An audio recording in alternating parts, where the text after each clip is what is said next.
Hey, buddy, take deep breath. That feeling you're having right now, yeah, that's the moment it switched on. You didn't mean to trigger it. You weren't standing in a circle, chanting, begging the universe for power. You didn't announce it. You didn't even know what the hell you were doing. You just thought differently. One deviation, one question you weren't supposed to ask, one refusal to swallow the lie the way everyone else does. And that was enough. That microscopic fracture in the pattern, that's all it takes for the door to crack. Because only 1% of minds ever wander into that territory, not because they're smarter, not because they're special on paper, but because they're willing to survive the mental pain that comes with seeing too much. You crossed that line without realizing it, and now you're here. No applause, no ceremony, just silence. And eyes opening in rooms you'll never enter. You feel it, don't you? That subtle shift. Conversations changing, reactions lagging half a second too long. People staring like they're trying to remember where they've seen you before, even though they haven't. That's not paranoia. That's recognition without context. Their instincts picked you up before their logic could explain you away. Here's the part nobody warned you about. When you unlock this level, you don't get celebrated. You get observed, quietly, carefully. Like a dangerous variable someone forgot to account for. You're no longer part of the crowd data. You're an anomaly. And anomalies don't get confronted at first. They get studied. You started moving in ways that don't match your background, speaking with a calm that doesn't fit your history, making decisions that don't align with your trauma. That's when it happened. That's when the invisible systems went, hold on, how did that one survive? See, most people break clean. They become saints, or monsters, victims or villains, predictable arcs, easy labels. But you fused contradictions. You learned to be gentle without being weak, dangerous without being reckless, calm while chaos lives in your chest. That's what confuses them. That's what scares them. You're the paradox they can't file away, too controlled to dismiss, too intense to ignore.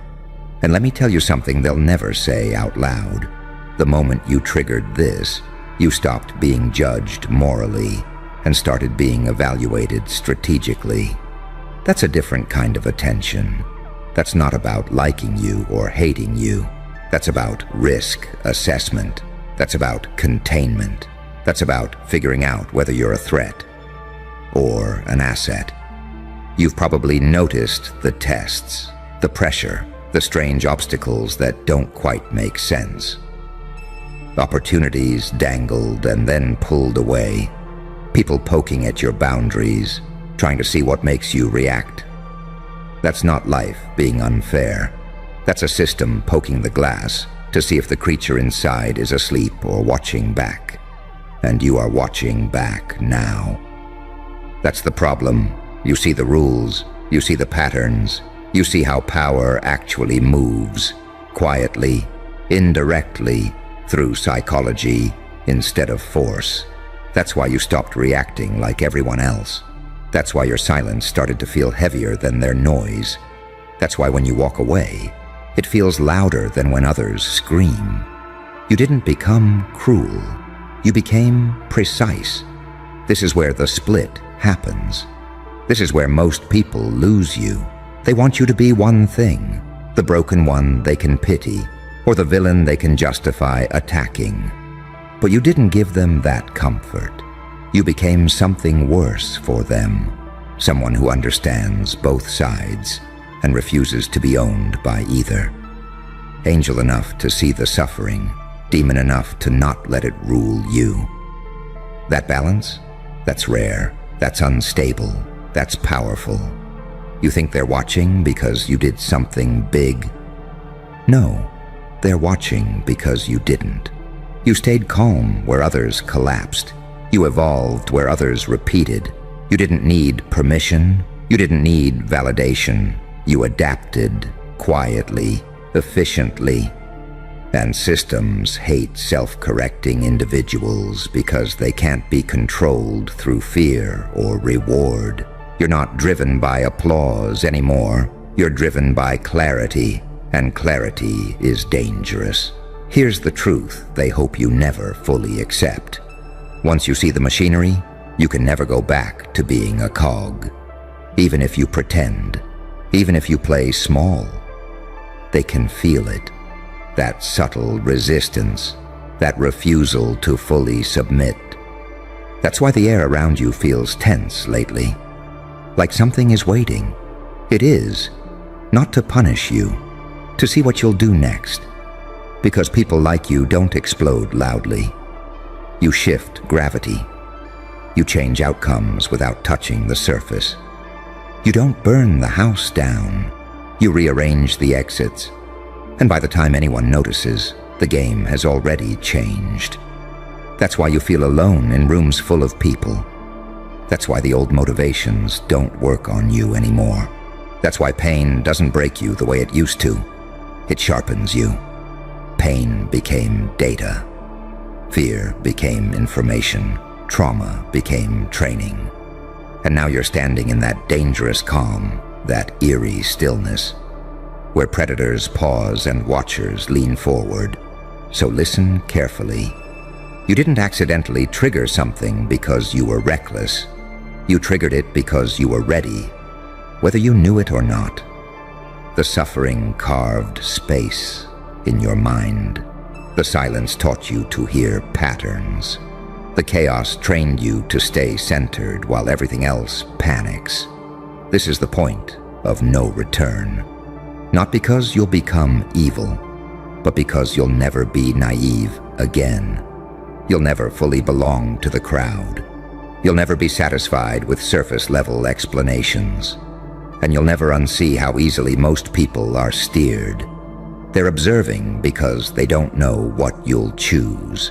Submission or sovereignty, silence or signal, collapse or control. And that uncertainty, that's your leverage. So don't rush, don't announce, don't perform. Let them watch, let them guess, let them miscalculate. Because the most dangerous thing you can do now is remain unpredictable, awake, and completely aware of who you are becoming. They're observing, yes, but the moment you realize why, that's the moment the observation quietly turns into fear. And here's where it gets even darker, because this part isn't flattering, it's isolating. Once you trigger this level, the world doesn't rush you anymore. Time starts behaving differently around you. While others scramble, you pause. While they react emotionally, you calculate. While they beg for meaning, you manufacture it from silence. And people can feel that gap. They don't know how to name it, but they know you're no longer vibrating at the same frequency. That's why they project. That's why they test you with disrespect, with doubt, with subtle cruelty, disguised as jokes. They're trying to provoke a reaction that will bring you back down to something they understand. They want proof that you're still human in the way they are human, messy, reactive, desperate to be seen. But you're not desperate anymore. You're deliberate. And that scares them far more than anger ever could. See, anger is predictable. Pain is exploitable. But someone who's been through hell and came back quiet. Someone who learned restraint instead of revenge. Someone who smiles without needing approval and walks away without explaining. That's a variable they can't model. You're not the loud psychopath they can demonize. You're not the soft saint they can manipulate. You're the contradiction that survives both worlds. You've noticed how people hesitate before speaking to you now. How some over-explain and others suddenly go silent. How authority figures subtly shift tone. How manipulators lose rhythm around you. That's not coincidence. That's instinct. Their subconscious picked up that you see Through patterns they rely on to function.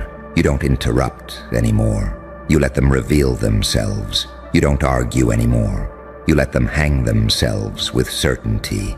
You don't chase clarity. You let confusion expose the truth. That's a level most people never reach because it costs too much. It costs comfort. It costs belonging. It costs the illusion that the world is fair and people are honest. And you paid that price early.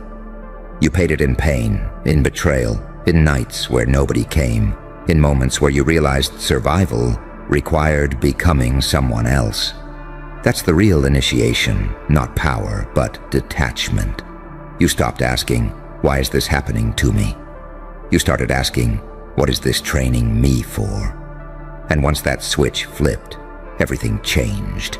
Now your mind doesn't collapse under pressure. It compresses. It sharpens. Stress doesn't scatter you. It focuses you. Fear doesn't paralyze you. It informs you. You learned how to sit inside discomfort without trying to escape it. That's why you can see longer timelines. That's why you can wait while others rush into traps. They're observing because they sense that patience. They sense that you're not impulsive anymore. You don't need immediate wins. You're building something internal that doesn't require applause to grow. And here's the cruel irony. The more disciplined you become, the more unstable they feel around you. Because discipline without cruelty is rare. Power without noise is terrifying. Awareness without ego is disruptive. You're no longer signaling weakness through oversharing. You're no longer broadcasting your intentions. You stopped explaining yourself to people committed to misunderstanding you. And that silence became louder than any declaration. They don't know if you're healing or plotting. They don't know if you're done or just getting started. They don't know if you've forgiven or simply moved beyond caring. And that uncertainty eats at them. You see, most systems rely on predictability, on routine behavior, on emotional reflexes they can trigger on command. But you broke the loop. You no longer spike the way they expect. You no longer collapse where you used to. You adapted quietly, ruthlessly, intelligently. Not ruthless toward others, but toward your own illusions. You killed the version of you that needed permission. You buried the version that waited to be chosen.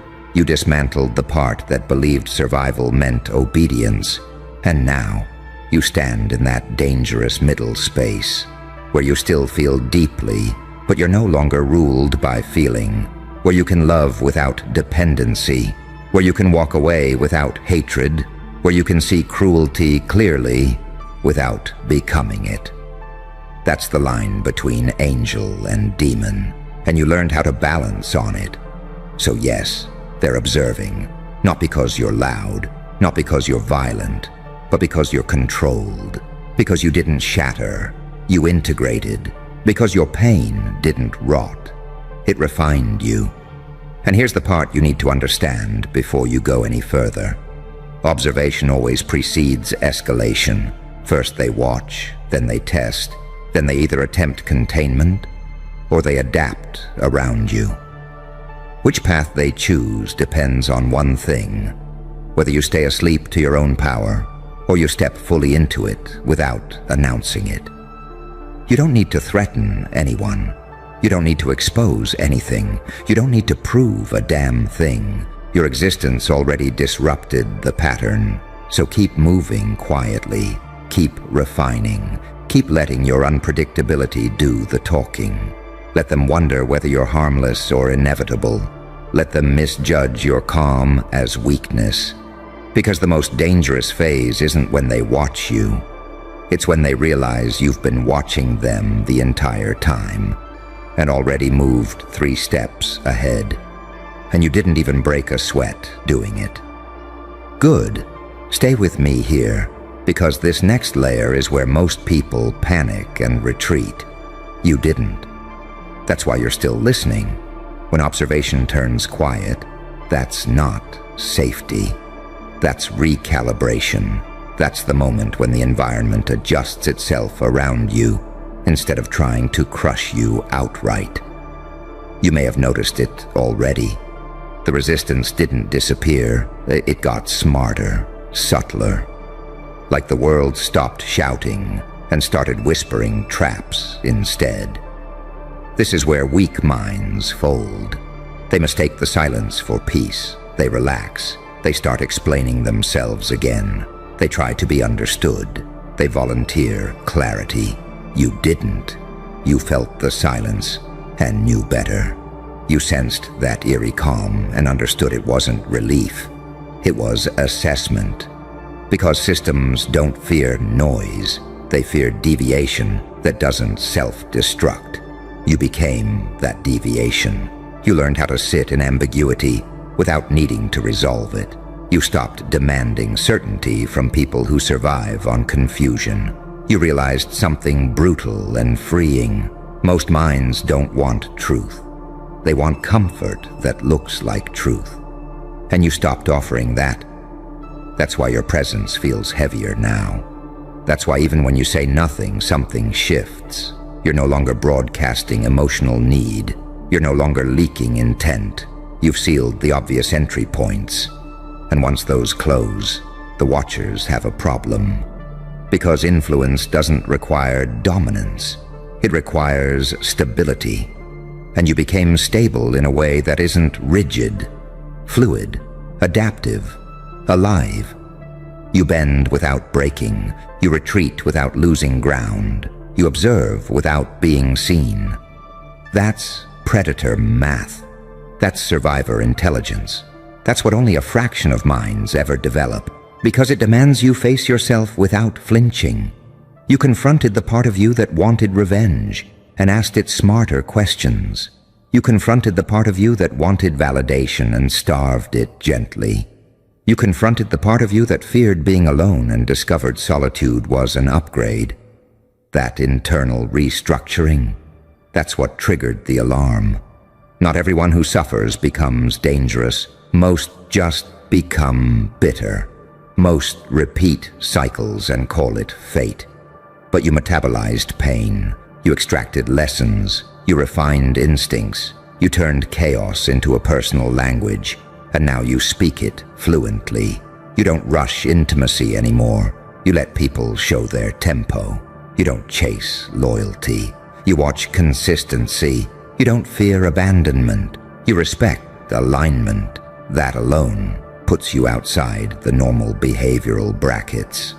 You see, control systems depend on urgency, on emotional hunger, on unresolved wounds that can be poked when compliance is needed. But you closed those loops. You healed just enough to become unhookable, while keeping the scars sharp enough to remember. That balance is lethal to manipulation. So what happens next? Pressure doesn't come head-on. It comes sideways, through distraction, through manufactured drama, through opportunities designed to dilute you, through people who try to pull you back into emotional theater. And every time you don't bite, the data sharpens. They start asking different questions. Not, how do we stop you? But what does this one respond to? And that's when you realize you're no longer reacting to the world. The world is probing you. But here's the twist they don't expect. You enjoy the stillness. You function best without noise. You think clearer when stakes are high. You're calm where others unravel because chaos feels familiar, and familiarity breeds mastery. You weren't born powerful.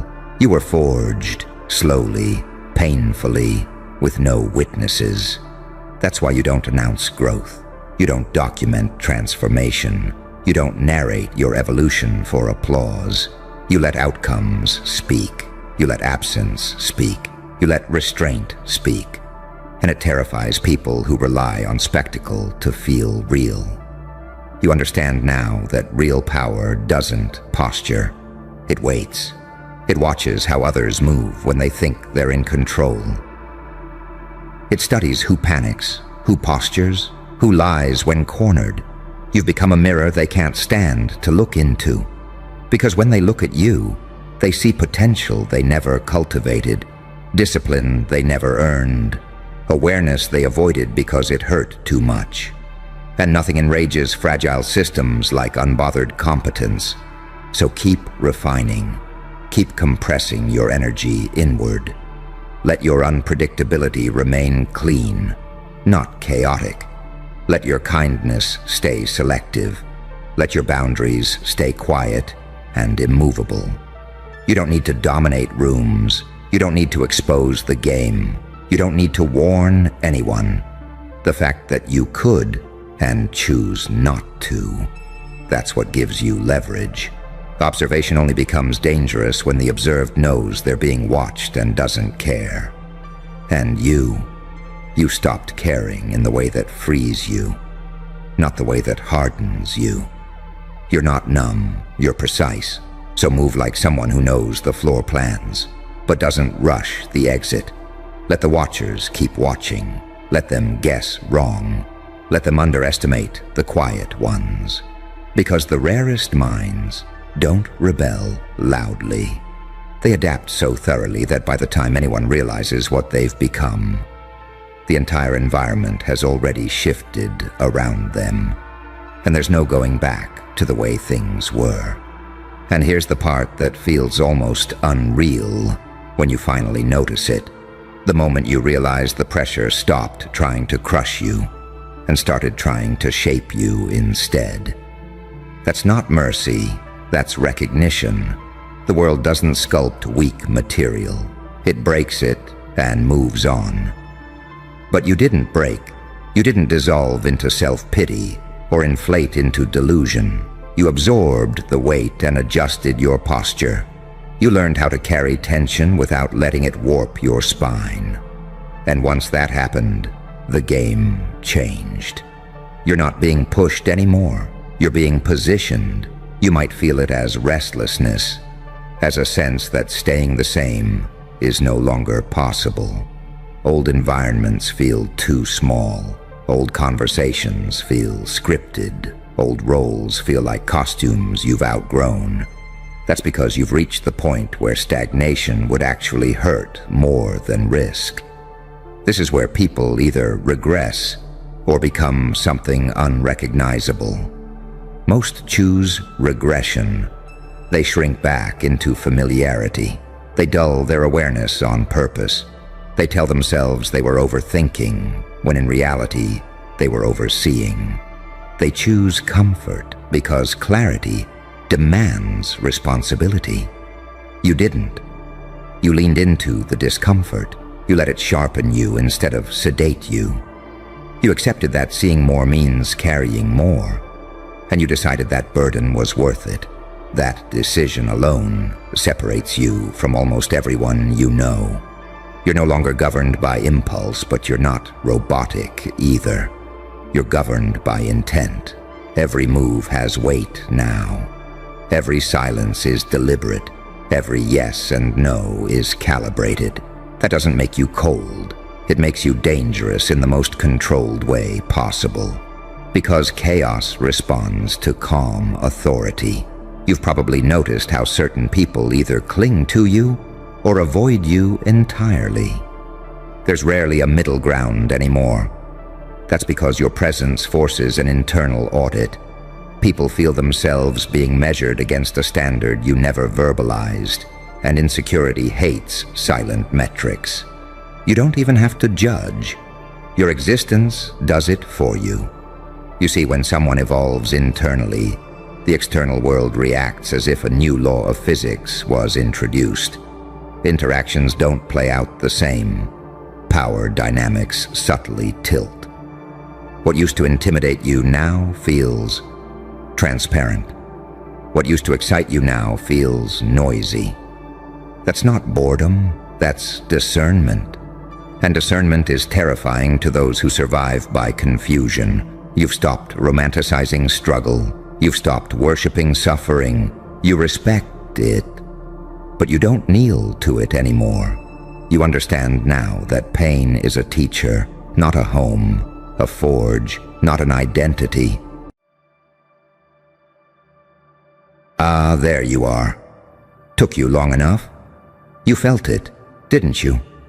That moment, when the world was scrolling past you like you were nothing, like you were background noise, like your existence was just another disposable frame in the movie of everyone else's life. And then it happened. A Navy SEAL commander, a man built out of discipline, violence, silence, and code, paused mid-scroll, not liked, not commented, not shared, paused. Because liking is easy, words are cheap, attention is currency, but a pause, that's respect. A pause is instinct. A pause is the nervous system speaking before the brain can lie. A pause is the body recognizing a threat or a king before the mind can rationalize it away. And that commander saluted without words, no speech, no praise, no explanation, just a salute. The kind of salute that doesn't happen for entertainment, the kind that doesn't happen for hype, the kind that happens when something inside a warrior recognizes something inside a monster and decides it would be smarter to respect it than test it. And you want to know the real reason that moment hits like a bullet to the spine. Because you weren't begging to be seen, you were becoming impossible to ignore. They told you attention was for the loud ones. They told you validation was for the pretty ones. They told you respect was for the chosen ones. But you learned the most illegal truth on earth. You don't need permission to become a force. You don't need applause to become a problem. You don't need love to become legendary. You need pressure. You need betrayal. You need pain so consistent it turns your heartbeat into a war drum. That's the part nobody wants to admit, especially the soft people who talk about healing like it's a spa day. Healing isn't pretty. Healing is ugly. Healing is being dragged through the dirt so many times that eventually the dirt stops feeling like punishment and starts feeling like training. Healing is when your soul gets so tired of being disrespected, it grows teeth. You didn't become strong because life was kind. You became strong because life kept putting its boot on your neck. And instead of praying for mercy, you started memorizing the weight of the boot. You started learning how they move, how they think, how they attack, how they smile when they hurt you. You watched their patterns like a predator, and that's the first paradox they'll never understand about you. You're the purest spirit alive, and the most dangerous thing in the room. You can love someone with your whole chest, and still walk away cold when they try to play with you. You can forgive without forgetting. You can be gentle without being weak. You can be kind and still have a darkness in you that doesn't negotiate. You're the saint that can survive hell. You're the demon that still knows what love smells like. And that combination, that contradiction, that holy chaos, that's what made the commander pause. Because a SEAL doesn't pause for something predictable. A SEAL doesn't salute what's performative. A SEAL pauses for the vibe that screams, "I've been through something you don't want to hear about." Because real warriors don't respect noise. They respect control. They respect composure. They respect that terrifying calm you get when you've already died inside once and came back with a grin. That's you. You've got that face now, that look, that quiet stare that makes people feel like you can see through the walls of their personality straight into the basement where they keep their shame. And it scares them because you didn't buy that stare. You earned it, with nights where you swallowed pain like water, with mornings where you woke up feeling empty but still moved anyway. with moments where you wanted to disappear. And instead you sharpened. You sharpened so hard that your loneliness became your forge. Your rejection became your fuel. Your trauma became your blueprint. And you didn't even notice the transformation. Because it wasn't glamorous. It wasn't cinematic. It was slow. It was disgusting. It was quiet. Like a virus upgrading itself in the dark. While everyone else was chasing validation, you were building a weapon out of your patience. While everyone else was trying to fit in, you were learning how to stand alone without breaking. While everyone else wanted to be loved, you were learning how to be respected even when hated. And that's the second paradox. The more they hate you, the more undeniable you become. Because hate is attention with teeth. Hate is fear wearing a mask. Hate is jealousy trying to pretend it's morality. And the fact they can't stop talking about you, that's not criticism. That's proof of impact. You've crawled into their nervous system. You're in their group chats. You're in their "I don't care about him" sentences. You're in their late night scrolling when they pretend they're not checking. You've become the thing they can't explain. That's why the commander didn't speak, because some things don't need explanation. Some things are felt like danger, like gravity, like the presence of someone who has survived themselves. You ever notice how the world reacts differently when you stop begging, when you stop explaining, when you stop defending yourself? That's when they start studying you.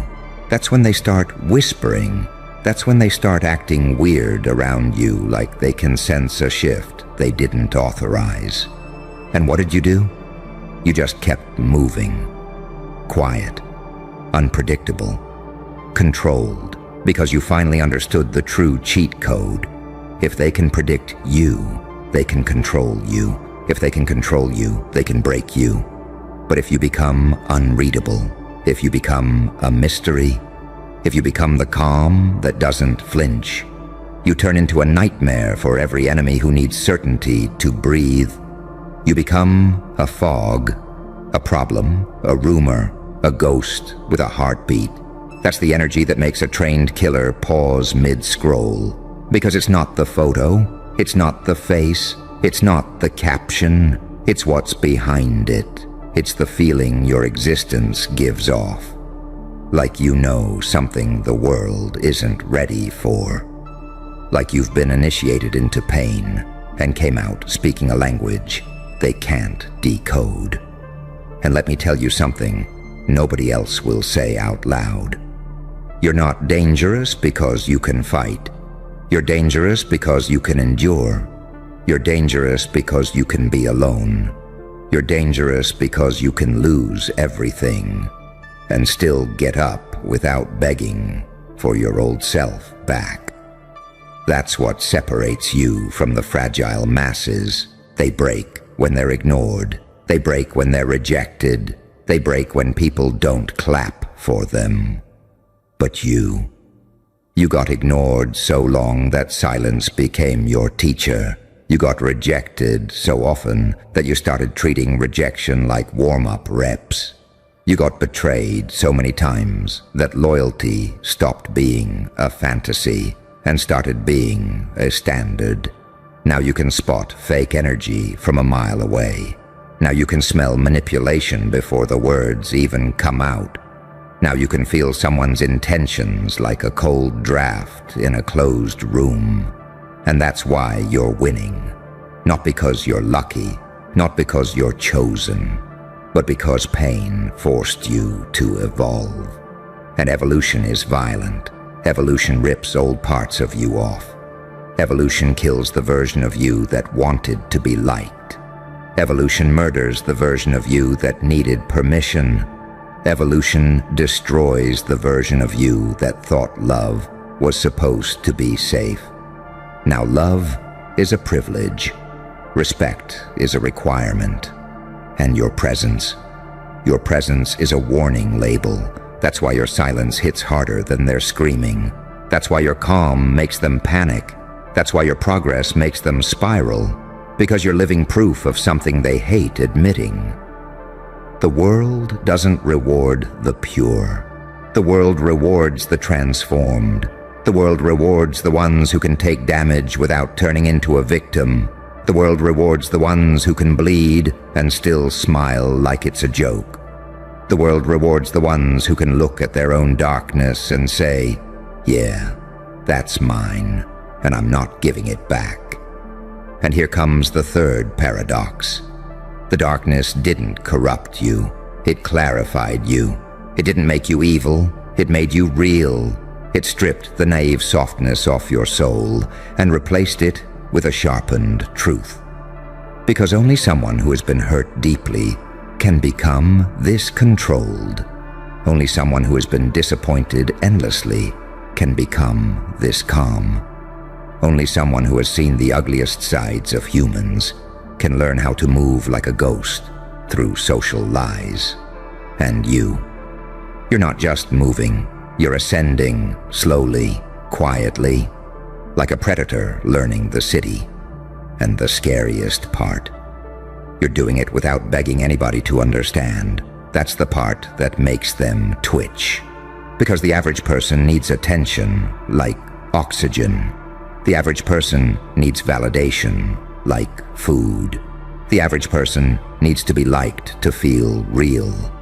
But you learned how to exist without approval. You learned how to breathe under pressure.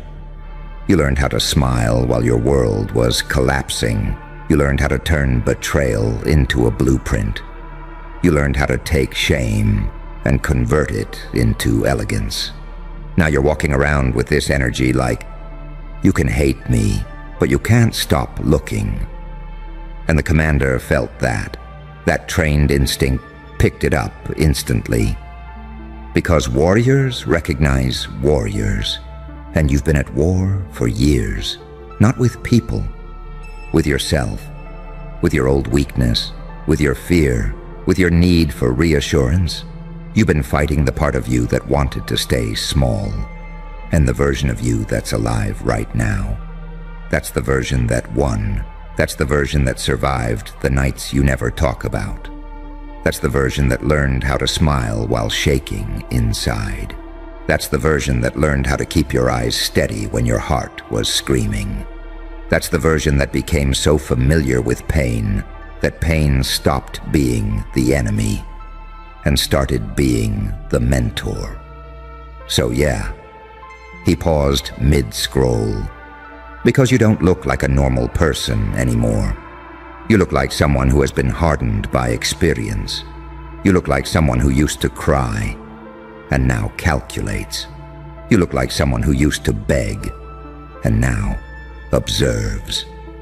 You look like someone who used to hope and now knows. And people get weird around someone who knows. Because knowledge is power, but certainty is domination. And you walk around with that quiet certainty like a loaded weapon. You don't threaten, you don't chase, you don't explain, you just exist. And the room adjusts itself. They adjust their tone, they adjust their posture, they adjust their confidence. Because something about you forces honesty out of them. Something about you exposes their fake energy. Something about you makes them feel like their little games won't work. And they're right. Their games don't work anymore. Because you stopped playing for love.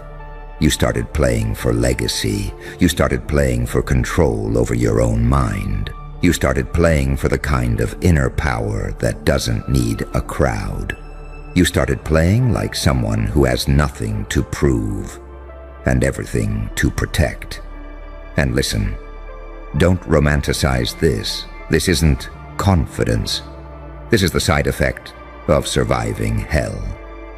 This is what happens when your heart breaks so many times it turns into armor. This is what happens when your soul gets tired of being treated like a toy. This is what happens when your spirit finally snaps and says, no more. And when you hit that point, when your soul says no more. The universe starts treating you differently. People start treating you differently. Even enemies start treating you differently. Because the frequency shifts. You stop giving off the scent of "please love me," and you start giving off the scent of "try me." That's why the salute meant more than 1,000 compliments. Because it wasn't social, it was primal. It was one beast acknowledging another. It was one trained mind recognizing something untrainable inside you. And you might be thinking, what did I do? You didn't do anything. You became something. That's what they don't understand. They keep trying to copy actions, copy habits, copy aesthetics, copy words. But they can't copy a transformation they never paid for. They can't fake a stare built from survival. They can't pretend to be calm when you've actually bled for calm. They can't replicate the energy of someone who has been punished by life and still didn't bow. You are the result of pain, refusing to kill you. You are the consequence of betrayal backfiring. You are what happens when the world keeps trying to break someone and accidentally creates a weapon. A beautiful weapon, a controlled weapon, a weapon that can still love, but won't die for anyone's approval ever again. And that's why your existence is starting to feel illegal to them. Because you're not obeying the normal rules. You're not worshiping the crowd. You're not begging the system. You're not performing weakness for sympathy. You're not sitting in your trauma like it's a throne. You're using it like a staircase, step by step, higher and higher. And the higher you go, the more they panic. Because they realize something terrifying. You didn't need saving. You needed pressure. You didn't need comfort. You needed pain to wake you up. You didn't need friends. You needed solitude to sharpen you. And now you're the kind of person that makes disciplined men pause mid-scroll. Now you're the kind of person that makes the strong go quiet. Now you're the kind of person that makes the loud feel small. Now you're the kind of person that makes haters rage watch. Because your existence exposes their weakness. Because deep down, they know you're not like them. They know you've crossed a line you can't unsee. They know you've touched a darkness and came back with control. They know you've evolved into something that doesn't need to be understood, to be feared. And you're still just getting started because you're not here to be liked. You're here to be undeniable. You're here to be remembered. You're here to become the moment people can't explain, the presence they can't ignore, the name they pretend not to say, the energy that makes even warriors pause and salute without words. And the part that really messes with them, you didn't announce the change. You didn't post a "Watch Me Rise" caption. You didn't warn anybody. You just stopped bleeding publicly. You stopped explaining your scars. You stopped narrating your pain like it was a documentary meant to earn sympathy points. You went quiet. And quiet people scare the loudest. Because silence is where strategy lives. Silence is where predators breathe. Silence is where intention sharpens into something lethal.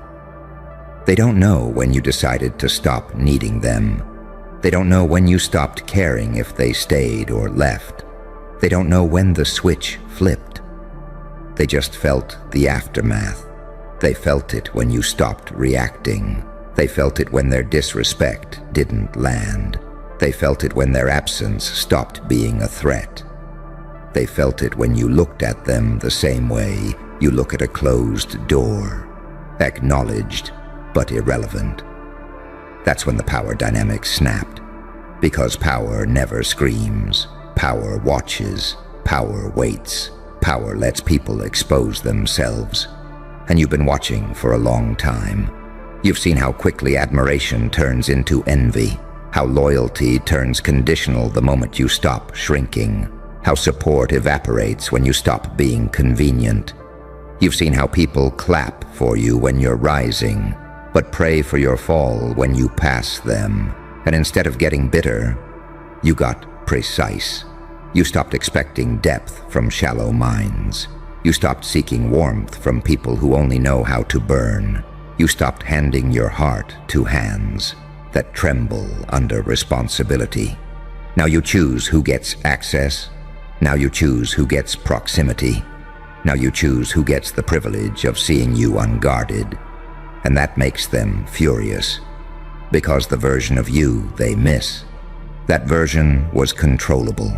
That version overgave. That version explained too much. That version apologized for taking up space. That version thought loyalty meant self-sacrifice.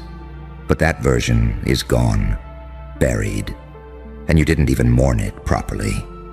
You just stepped over the grave and kept moving, because something inside you finally understood.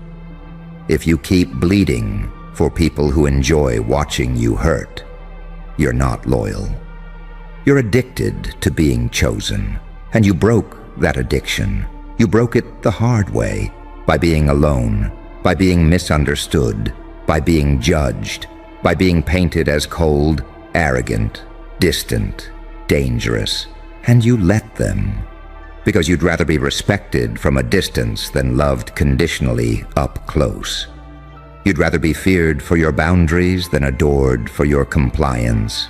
You'd rather be alone with your power than surrounded by people who drain it. And here's where it gets uncomfortable for them. You didn't turn cruel. You turned selective. You didn't lose empathy. You refined it. You didn't become heartless. You just stopped handing your heart to anyone who asked nicely. That's the difference between a villain and a sovereign. Villains destroy indiscriminately. Sovereigns choose. And you choose now. You choose when to be warm. You choose when to be distant. You choose when to engage. You choose when to disappear. And unpredictability? Unpredictability is power when it's controlled.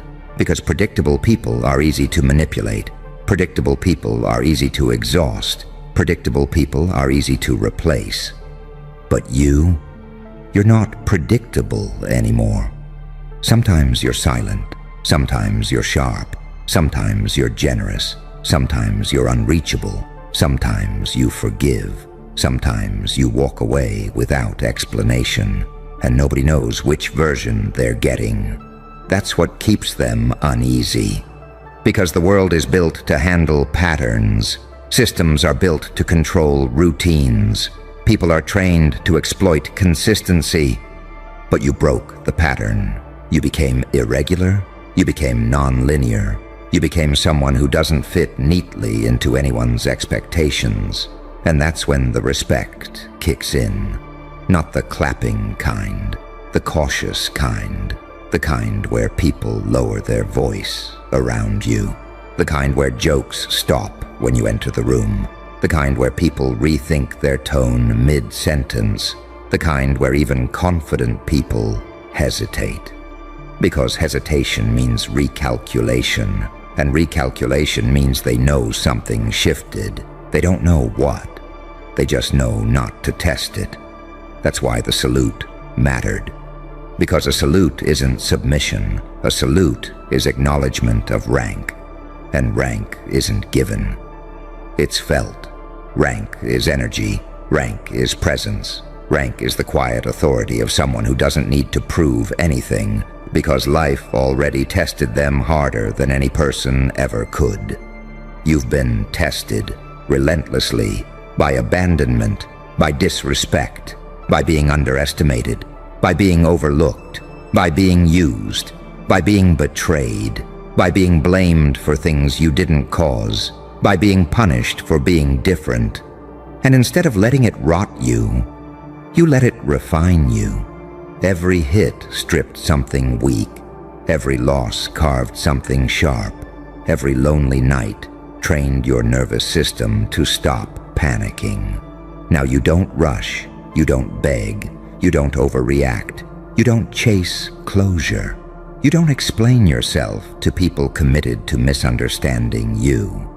You let time reveal everything, because time is the ultimate interrogator. And you learned patience the hard way. You learned it by waiting for texts that never came, by hoping for apologies that never arrived, by giving people chances they didn't deserve, by holding on too long. And one day, something snapped quietly inside you. Not anger, clarity, the realization that you were giving gold to people who traded in pennies. That realization doesn't scream, it settles.